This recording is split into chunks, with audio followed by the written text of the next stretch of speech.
Hello everyone. आज हम लोग क्लास फिफ्थ का चैप्टर नंबर 9 कवर करने जा रहे हैं, जो किताब का इन्वेंशंस एंड डिस्कवरीज। ठीक है। इस चैप्टर में हम लोग देखेंगे कि कैसे हम लोगों ने स्टोन एज से मेटल एज में आके क्या क्या चीज़ें हम लोगों ने एक्सपीरियंस करी ह्यूमन बींग्स ने। Steam engine, mass production, food for machines क्या होता है, इलेक्ट्रिसिटी एग्जैक्टली क्या है, कैसे हम किस किस चीज़ों में यूज़ करते हैं, and other sources of energy. थोड़ा सा इसमें हम ब्रीफ इंट्रोडक्शन देखने वाले हैं। ठीक है। In class third you have learn the tools of early human beings were stone और शार्प वुडन स्टिक्स। तो पहले हम लोगों ने देखा था जो अर्ली ह्यूमन बींग्स थे उनके कौन कौन से टूल्स हुआ करते थे। उनके शार्प जो वुडन या आपके मेटल टूल्स होते थे, स्टोन टूल्स होते थे। ठीक है।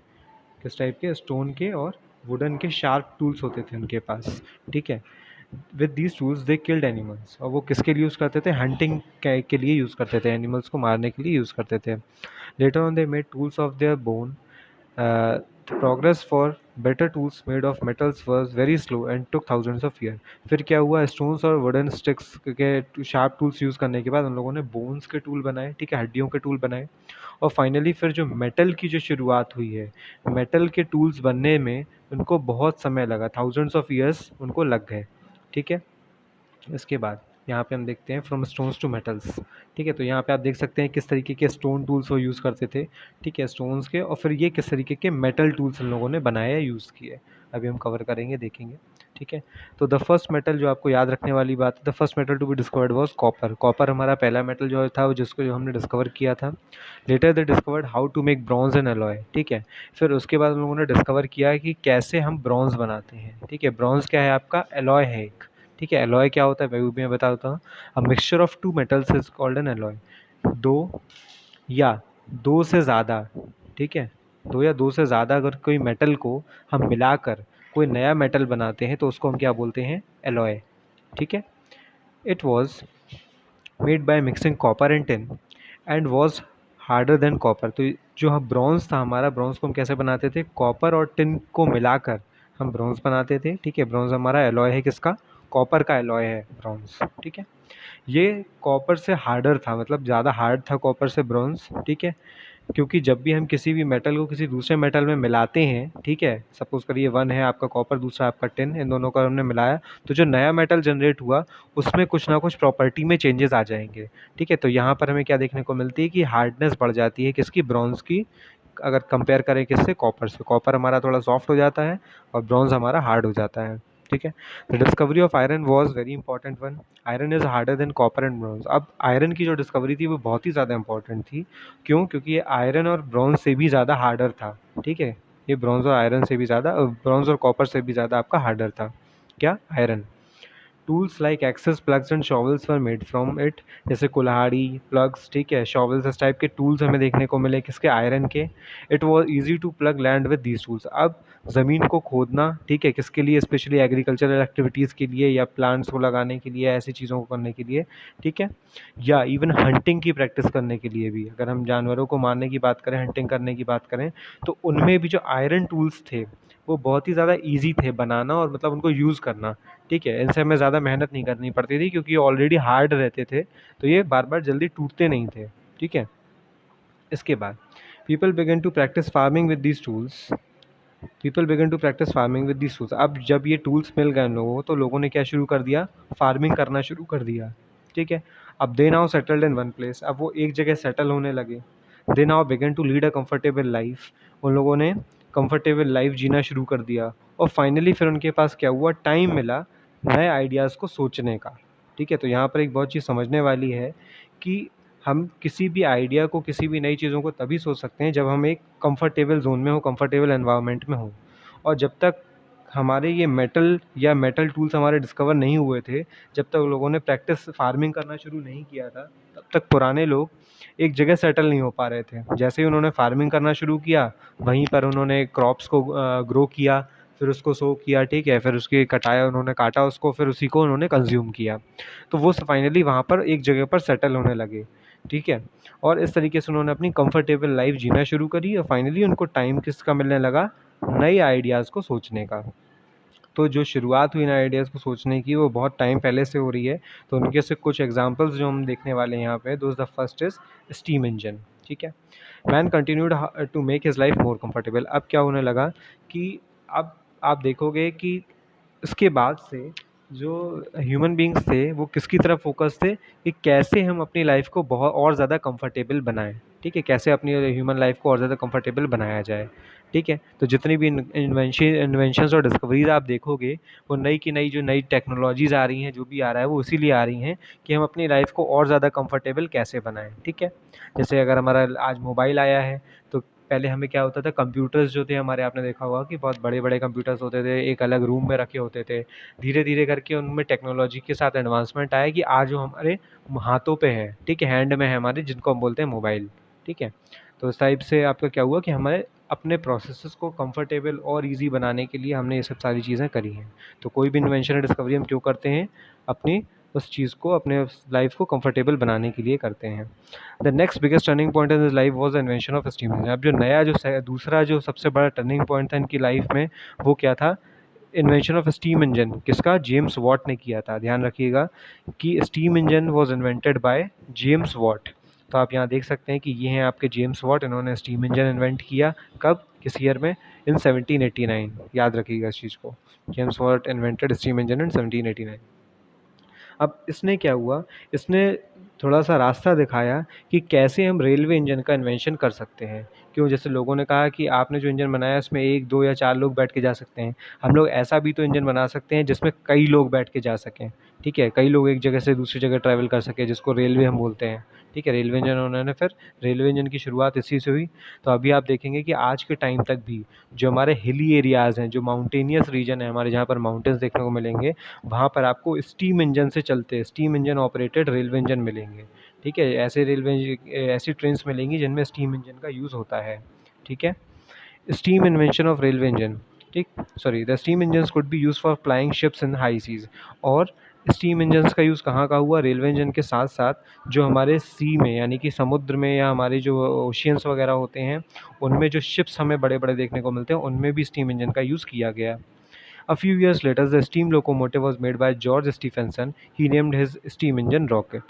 फिर कुछ ही साल बाद क्या हुआ, जब स्टीम इंजन आ चुका था, तब यहाँ पर एक गाड़ी टाइप के आप देख रहे होंगे। लोकोमोटिव का मतलब होता है ऐसा व्हीकल जो एक जगह से दूसरी जगह मूव कर सके, ठीक है। तो यहाँ पे आप देख सकते हैं कि व्हील्स लगे हुए हैं। तो उन्होंने एक ऐसा व्हीकल टाइप का बनाया, लोकोमोटिव, स्टीम लोकोमोटिव, जो कि स्टीम इंजन से चलता था, ठीक है। और किसने बनाया? जॉर्ज स्टीफेंसन ने, ठीक है, जॉर्ज स्टीफेंसन ने ये बनाया। और इस इंजन का नाम, इस स्टीम इंजन का नाम उन्होंने क्या दिया? रॉकेट, ठीक है। तो आप यहाँ देख सकते हैं कि जॉर्ज स्टीफेंसन्स रॉकेट, ये आपका, ठीक है। इसके बाद आगे हम बढ़ते हैं। Mass production, steam engines provide a big force to run different kinds of big and small machines. अब स्टीम इंजन ने बड़ी कई सारी छोटी मशीन्स और बड़ी मशीन्स को रन करने में हेल्प करी, ठीक है, चलाने में हेल्प करा। The entire method of producing these things begin to change. अब जो चीज़ें जो प्रोड्यूस कर रहे थे हम लोग, जैसे जैसे अगर हम बात करें कि पुराने टाइम पे क्या हो रहा था कि जो क्राफ्टमैन थे वो अपना सारा काम कैसे हाथ से करते थे, ठीक है। क्राफ्टमैन जो थे वो अपना काम किससे? विद देयर हैंड्स ऐसे काम करते थे। But all this changed when he had the machine at his disposal. But जब मशीन्स आ गई हमारे पास, तब हमारा जो प्रोडक्शन का तरीका था, किसी भी चीज़ को बनाने का तरीका था, वो क्या हो गया? चेंज हो गया, ठीक है। पहले हम सब कुछ हाथ से करते थे, अब हम क्या करते हैं? सब कुछ मशीन से करते हैं। तो स्टीम इंजन की हेल्प से हमें यहाँ मदद मिली, ठीक है। इसके बाद with the use of machines, goods could be produce with the large quantities. अब मशीन्स की हेल्प से क्या होने लगा कि हम बहुत ज़्यादा मात्रा में कोई भी चीज़ को प्रोड्यूस कर सकते हैं। Big and small machines were use in industries to produce things. बहुत सारी बड़ी और बहुत सारी छोटी छोटी मशीनें हम यूज़ करने लगे, बहुत सारी अपनी चीज़ों को बड़ा प्रोडक्ट मतलब बनाने के लिए, प्रोड्यूस करने के लिए। प्रोड्यूस का मतलब होता है आपका बनाना, निर्माण करना, ठीक है। This could be done very quickly. अब साथ ही हम लोग जो कर रहे थे उसमें हमें टाइम लग रहा था, बट जो मशीन जो चीज़ कर रही है उसमें बहुत कम टाइम लग रहा है, वो बहुत ही ज़्यादा जल्दी होता है। On assembling the parts together from the different big and small machines, the final product becomes ready. This is called mass production. तो फाइनली जो हमारे टॉपिक का इस वाले पैराग्राफ का नाम था मास प्रोडक्शन, इसको समझ लेते हैं। मास प्रोडक्शन होता क्या है? देखिए सिंपली, जब भी कभी बड़ी या छोटी मशीनों से अलग अलग पार्ट्स बनाए जाएं और फिर उन सारे पार्ट्स को उन सारे पार्ट्स को एक साथ असेंबल किया जाए, यानी एक साथ लगाया जाए और एक कोई चीज़ बनाई जाए, ठीक है। उस एक चीज़ को हम क्या बोलते हैं? फाइनल प्रोडक्ट बनाया जाए, तब हम उसको बोलते हैं, ठीक है, अभी सुनिएगा। तो ये जो आपके फाइनल प्रोडक्ट बने, और अगर यही फाइनल प्रोडक्ट हम बहुत ज़्यादा क्वांटिटी में बनाने लगें, तो ऐसे प्रोडक्शन को हम बोलते हैं मास प्रोडक्शन। इसको एग्जांपल से समझ लेते हैं फिर से। मान लीजिए आपका कार है, कार का आप देख रहे हैं कि जो आउटर स्ट्रक्चर होता है वो अलग बनता है, इंजन इसके अलग बनते हैं, टायर इसके अलग बनते हैं, इसकी जो चेसिस है जिस पे ये सब कुछ रखा होता है, सबसे मजबूत स्ट्रक्चर, हार्डेस्ट स्ट्रक्चर जो कार का होता है, चेसिस, वो सब अलग बनता है। और फाइनली इन सब को आपस में एक दूसरे से लगाया जाता है, अटैच किया जाता है। जैसे हम पज़ल खेलते हैं, इसी तरीके से इनको आपस में सब हम अटैच करते हैं। इस अटैच को हम क्या बोलते हैं? असेंबली करना, असेंबलिंग ऑफ द मशीन्स, ठीक है। फाइनली असेंबली करने के बाद हमें क्या मिलती है? हमें मिलती है फाइनल प्रोडक्ट, जिसको हम बोलते हैं कार। वरना हम क्या बोलेंगे कि ये हमारा आपका आउटर बॉडी है, वो हमारे टायर अलग हैं, वो हमारा इंजन अलग है, ठीक है। तो ऐसे हमारा अलग अलग रहेगा। बट जब हमने आपस में तीनों को जोड़ दिया और फाइनली क्या बना दिया? एक फाइनल प्रोडक्ट बना दिया, उसको हमने बोल दिया, ठीक है, कार, या जो भी आपका फाइनल प्रोडक्ट है। अब एक कार, हम अगर सोचिए हम लोग बनाए ह्यूमन बींग्स, तो कितना टाइम लग जाएगा? हो सकता है हम लोग साल भर में एक ही कार बना पाएँ, ठीक है, अगर हाथ से बनाते हैं तो। बट ये कार किसकी मदद से बनती हैं? मशीन्स की हेल्प से। तो आप ये देख सकते हैं कि मतलब एक साल में मान लीजिए कोई कार कंपनी है, तो वो 10,000 से ज़्यादा कार आपकी साल भर में बना लेती है, ठीक है। तो वो इतनी सारी कार कैसे बना सकती है? वो मशीन की मदद से। और जब भी कभी हम फाइनल प्रोडक्ट को, ठीक है, असेंबली करने के बाद फाइनल प्रोडक्ट को बहुत लार्ज क्वांटिटी में, यानी कि बहुत नंबर ऑफ क्वांटिटी में बनाते हैं, लार्ज क्वांटिटी में बना लेते हैं, ऐसे प्रोडक्शन को हम क्या बोलते हैं? मास प्रोडक्शन, ठीक है। मास मतलब बहुत ज़्यादा production, simple. The idea of mass production resulted in the development of big factories. अब जो ये मास डेवलपमेंट का आइडिया था, वो क्या हुआ कि अब इसकी वजह से बड़ी बड़ी फैक्ट्रियाँ स्टेब्लिश होने लगी, बड़ी बड़ी फैक्ट्रियाँ बनने लगी। As a result many big factories were set up where goods is in large quantities produced. अब ऐसी बड़ी बड़ी फैक्ट्रियाँ बनने लगी जहाँ पर क्या हुआ, बहुत ज़्यादा लार्ज प्रोडक्शन होने लगा चीज़ों का लेके, ठीक है। चीज़ें बहुत ज़्यादा लार्ज, उसमें लार्ज स्केल में प्रोड्यूस होने लगी।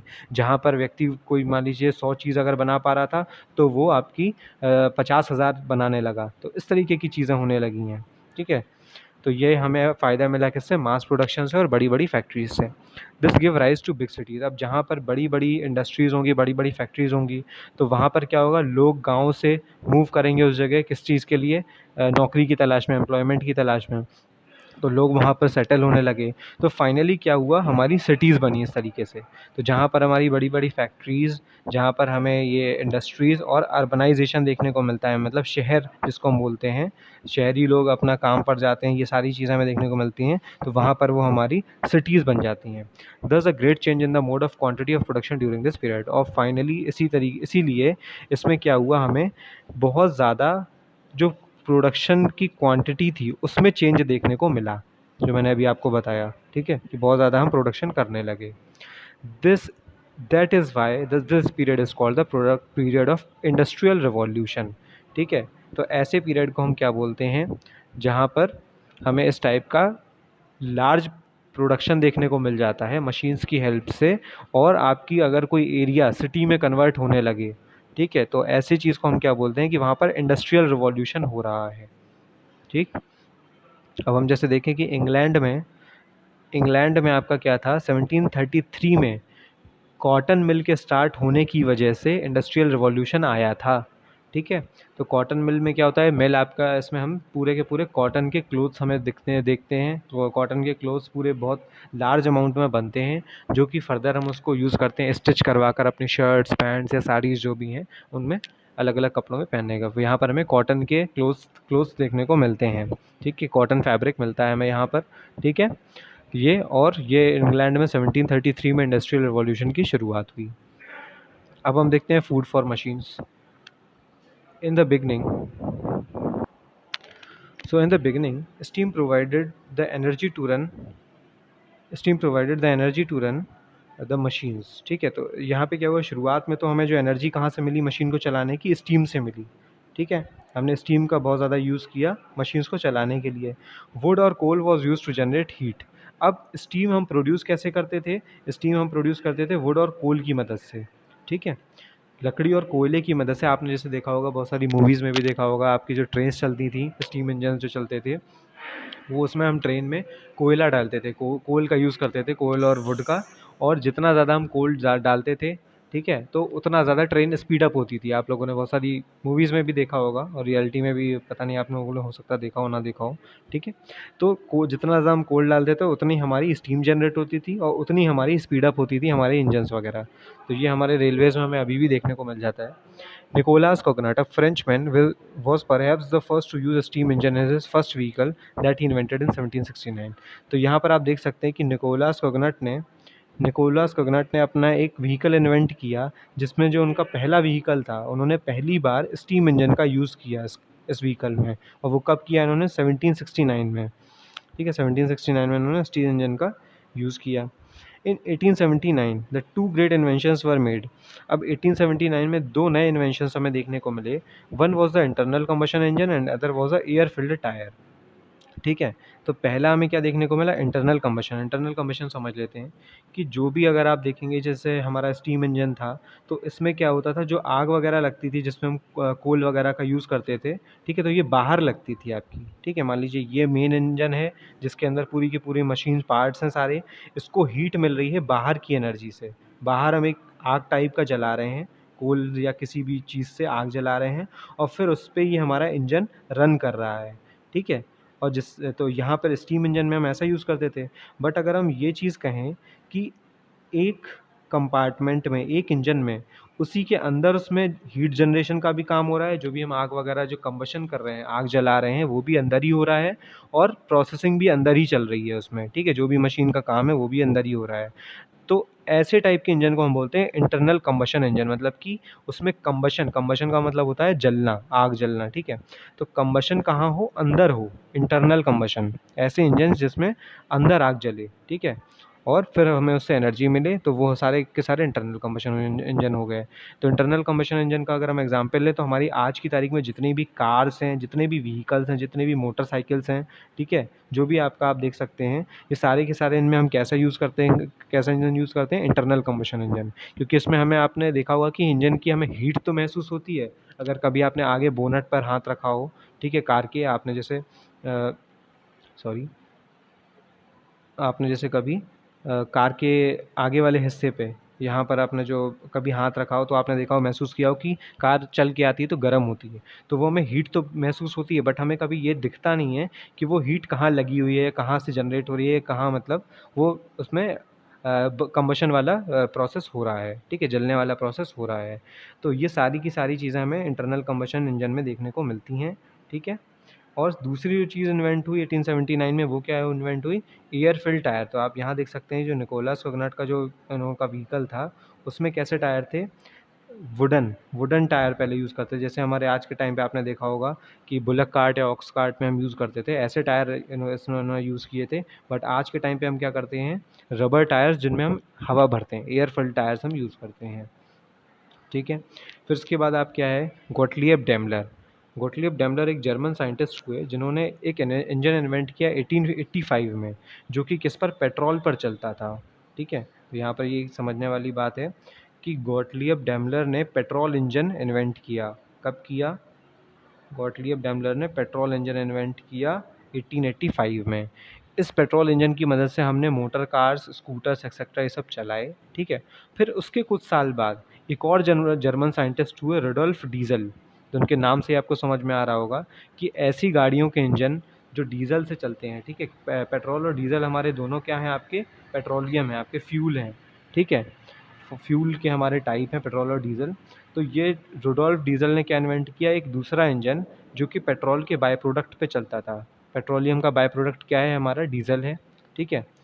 This by product was called, ये आपका this by product was called diesel. इस बाय प्रोडक्ट को, पेट्रोलियम के बाय प्रोडक्ट को हम डीजल बोलते हैं, ठीक है।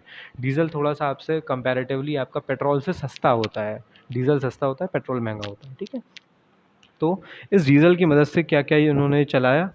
ट्रक्स, जैसे आज की तारीख में हम देखते हैं कि trucks, cars, buses, railways engines, generators, ये सारी की सारी चीज़ें डीजल पर हमारी चलती हैं, ठीक है।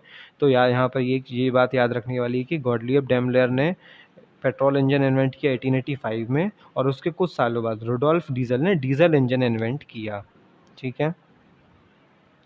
जो हमारी कार्स वगैरह आप आज के टाइम पे देखेंगे मोस्टली सब डीजल इंजन पर रहती हैं।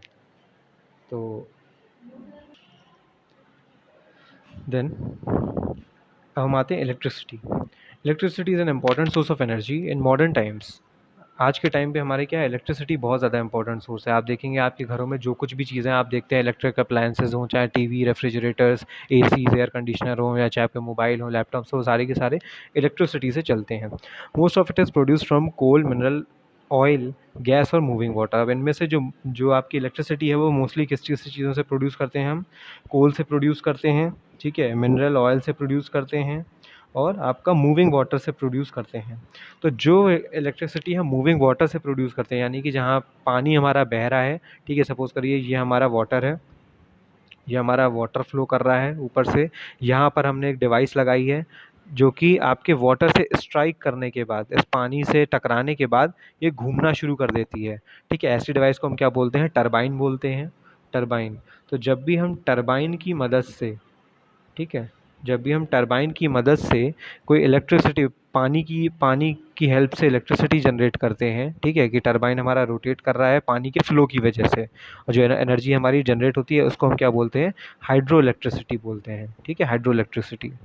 For this huge dams are built on rivers. इसकी वजह से क्या होता है कि रिवर्स पर बहुत बड़े बड़े डैम्स बनाए जाते हैं। Electricity also comes from nuclear power plants. तो इलेक्ट्रिसिटी जो है वो हमें न्यूक्लियर पावर प्लांट से भी देखने को मिलती है। तो अगर हम लोग अपने लाइव यहाँ पर बात करें, हमारे डिस्ट्रिक्ट में हाइड्रो इलेक्ट्रिक पावर प्लांट कौन सा है आज की तारीख में, तो वो है हमारा Rajghat dam.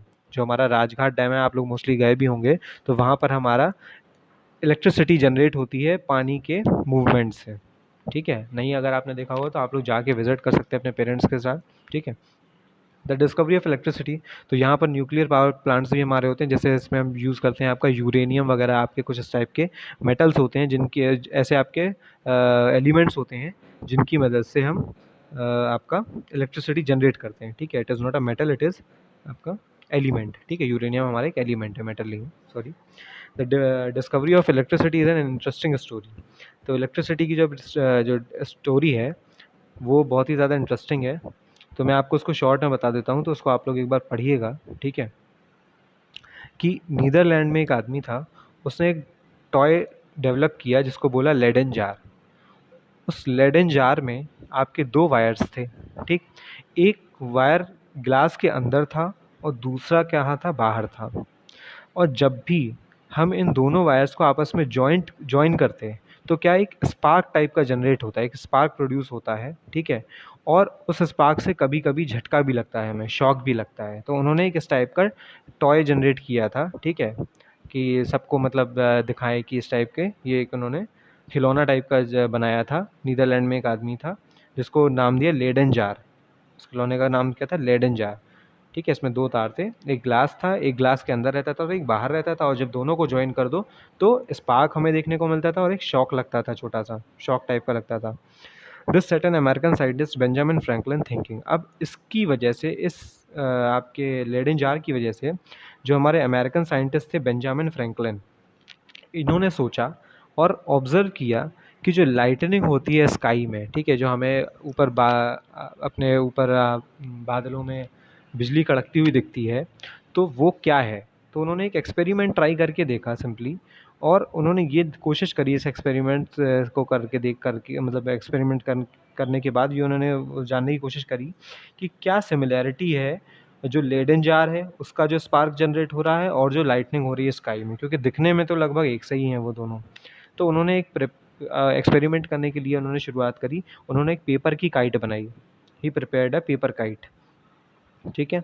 When there was a thunder and lightning in the sky he flew his kite high into the sky. जब वहाँ पर थंडर और लाइटनिंग होने लगी, जब बादल गड़क रहे थे, बिजली गड़क रही थी, ठीक है, बादल गरज रहे थे, तो वहाँ पर उन्होंने क्या किया कि जो काइट थी उन्होंने बहुत ऊपर आसमान पे उड़ाई, और उन्होंने उस पतंग के साथ, उस काइट के साथ उन्होंने क्या किया, एक तार जोड़ दिया, ठीक है, एक वायर जोड़ा उसके साथ में, ठीक।